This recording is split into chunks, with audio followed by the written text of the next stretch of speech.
Hello friends, आज हम पढ़ने जा रहे हैं लॉर्ड चेम्सफोर्ड, जिनका टाइम पीरियड है 1916 से लेके 1921 ईस्वी।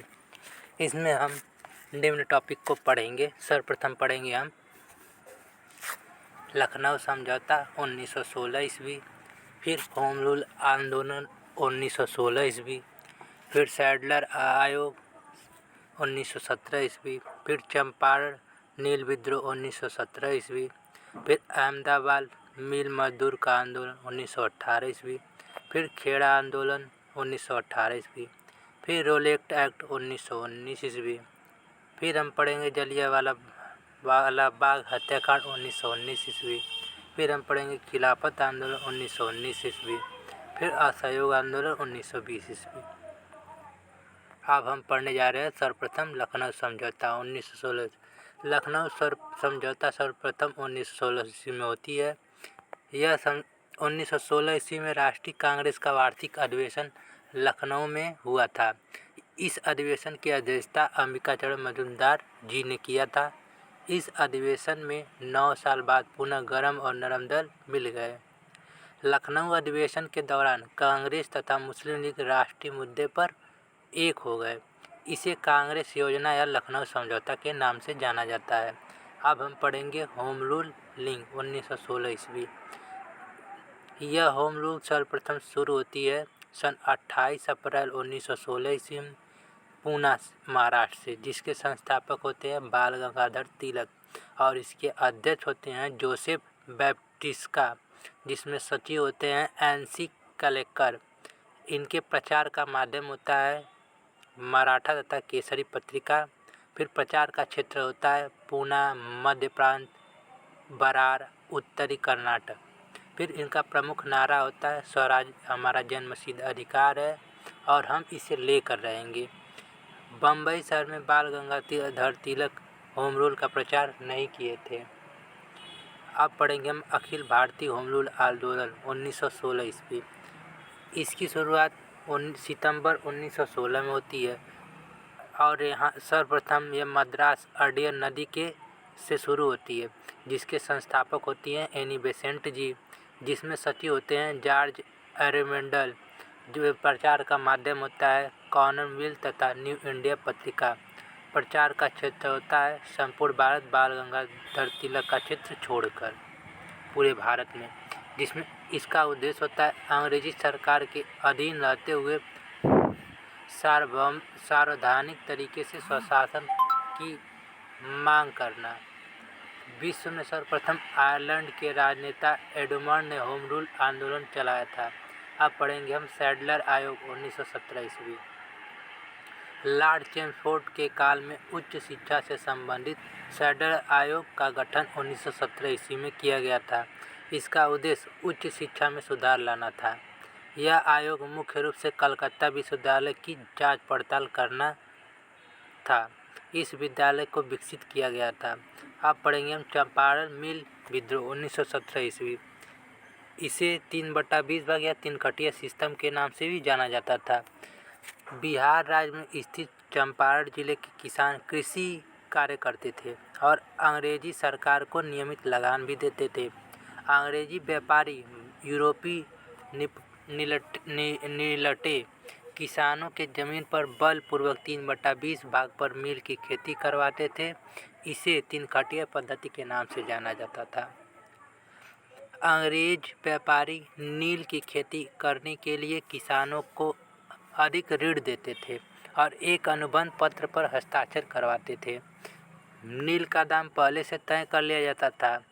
किसानों को नील की खेती करने से कोई लाभ नहीं होता था, बल्कि किसानों का जीवन ऊसर या बंजर हो जाती थी।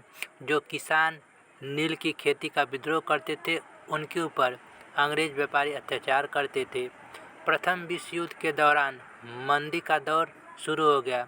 विश्व बाजार में नील का व्यापार बंद हो गया, क्योंकि नील का स्थान जर्मनी के रासायनिक रंग ने ले लिया। अंग्रेज व्यापारी नील का व्यवसाय छोड़ने के लिए बाध्य हो गए। किसानों से अनुबंध तोड़ने के नाम पर अतिरिक्त धन वसूलने लगे। अधिकांश किसान अतिरिक्त धन देने में असमर्थ रहे, अतः किसानों ने विद्रोह शुरू कर दिया। चंपारण के किसान राजकुमार शुक्ल के साथ निमंत्रण पर गांधी जी अपने साथियों के साथ चंपारण पहुंचे। गांधी जी के साथ डॉक्टर राजेंद्र प्रसाद, महादेव देसाई, नरहरि पोरख तथा बृजकिशोर चंपारण पहुंच गए।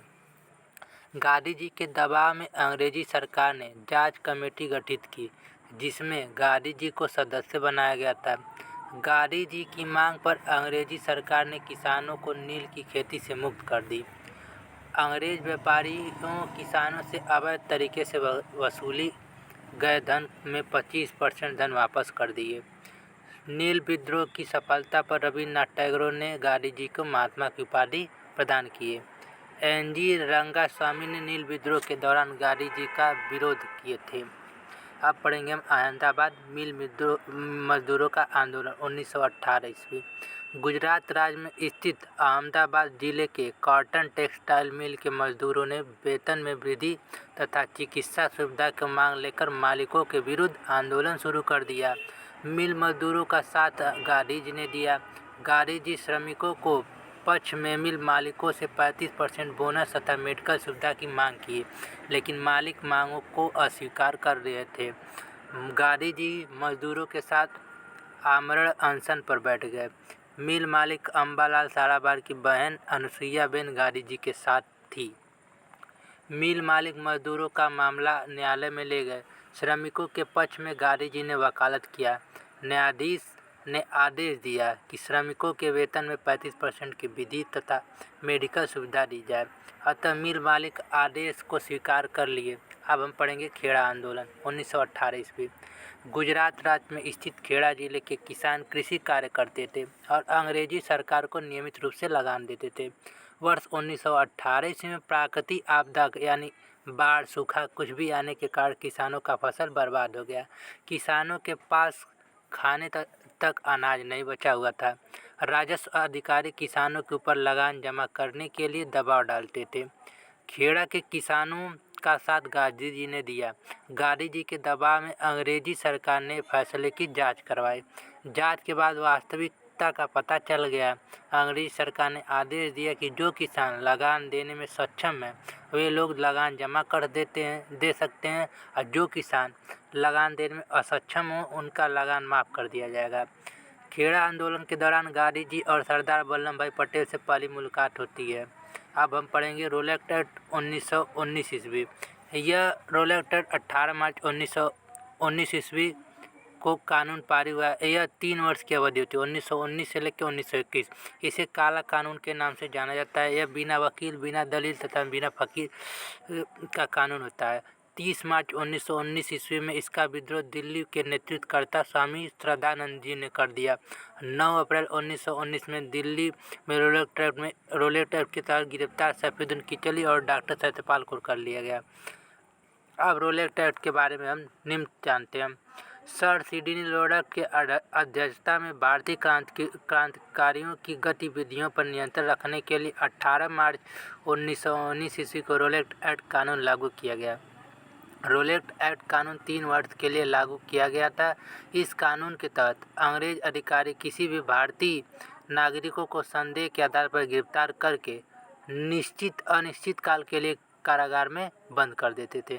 इस कानून के तहत गिरफ्तार व्यक्तियों की सुनवाई किसी भी अदालत या कोर्ट में नहीं होती थी। रोलेट एक्ट को बिना वकील, बिना अपील, बिना दलील का कानून भी कहा जाता था। भारतीयों ने रोलेट एक्ट को काला कानून कहकर निंदा किए थे। 30 मार्च 1919 ईस्वी को रोलेट एक्ट का सर्वप्रथम विरोध स्वामी श्रद्धानंद जी ने दिल्ली में किया था। इस दौरान अंग्रेजी पुलिस ने विद्रोह करने वाले लोगों के ऊपर गोलियां चला दी। इसमें हिंसा की घटनाएं हो गई। 6 अप्रैल 1919 ईस्वी को भारत भर में रोलेट एक्ट का विद्रोह होने लगा। 9 अप्रैल 1919 ईस्वी में पंजाब के कमिश्नर ने रोलेट एक्ट के तहत डॉक्टर सत्यपाल एवं डॉक्टर सैफुद्दीन किचली को गिरफ्तार करके अनिश्चित समय के लिए शिमला के कारागार में बंद कर दिया, जबकि यह दोनों नेता निर्दोष थे। 9 अप्रैल 1919 ईस्वी को डॉक्टर सत्यपाल तथा डॉक्टर सैफुद्दीन किचलू के रिहाई के लिए अमृतसर में एक शांतिपूर्वक जुलूस निकाली गई। इसमें रोलेट एक्ट का विरोध हो रहा था। अंग्रेजी पुलिस ने जुलूस के ऊपर गोलियां चला दी, जिसमें 2 लोग मारे गए। आक्रोशित जनता ने जुलूस ने उसी स्थान पर 5 अंग्रेज पुलिसकर्मियों की हत्या कर दी। अनियंत्रित जुलूस ने अंग्रेजी संपत्तियों को क्षति पहुंचाने लगे। अमृतसर की स्थिति बेकाबू हो गई। पंजाब के लेफ्टिनेंट गवर्नर माइकल डायर ने अमृतसर की कमान ब्रिगेडियर जनरल आर डायर को सौंप दिया। उसके बाद मार्शल लॉ कानून लागू कर दिया गया। सभी प्रकार से सभा एवं जुलूस से प्रतिबंध लगा दिया गया। अब हम पढ़ेंगे जलियांवाला बाग हत्याकांड 1919 ईस्वी। यह हत्याकांड 13 अप्रैल 1919 ईस्वी को बैसाखी के दिन होने के कारण अमृतसर में स्थित जलियांवाला बाग में मेला लगा हुआ था। बैसाखी के दिन पंजाबी समुदाय के लोग त्यौहार के रूप में मनाते थे। यह त्यौहार फसलों के कटने के बाद मनाया जाता था। प्रतिवर्ष जलियांवाला बाग बैसाखी के दिन मेला लगता था। दूर दराज से लोग मेला देखने आते थे। जलियांवाला बाग में 20,000 लोग एकत्रित थे। हंसराज नामक सिख नेता ने जलियांवाला बाग में एक सभा बुलाए थे। शाम के 4 बजे सभा के माध्यम से रोलेट एक्ट का विद्रोह तथा डॉक्टर सत्यपाल तथा डॉक्टर सैफुद्दीन किचलू की रिहाई की मांग हो रही थी। उसी दौरान brigadier general R Dyer Reginald Dyer ने 90 अंग्रेजी सैनिकों को लेकर पहुंच गया। जनरल आर डायर ने निर्दोष लोगों के ऊपर गोलियां चलवा दिया। लगभग 10 मिनट में 1650 राउंड गोलियां चलाई गई। इस गोली कांड में लगभग 1000 लोग मारे गए तथा 3000 लोग घायल हो गए। इस घटना को जलियांवाला बाग हत्याकांड के नाम से जाना जाता है। अब रविन्द्रनाथ टैगोर ने जलियांवाला बाग नरसंहार से अत्यंत दुखी होकर अंग्रेजी सरकार द्वारा दी गई उपाधि नाइटहुड सर को वापस लौटा दिया। जी शंकरन नायर ने जलियांवाला बाग हत्याकांड से दुखी होकर वायसराय परिषद पद सदस्यता से इस्तीफा दे दिए। अब हम इसके बाद अगले वीडियो में पढ़ेंगे। Thank you.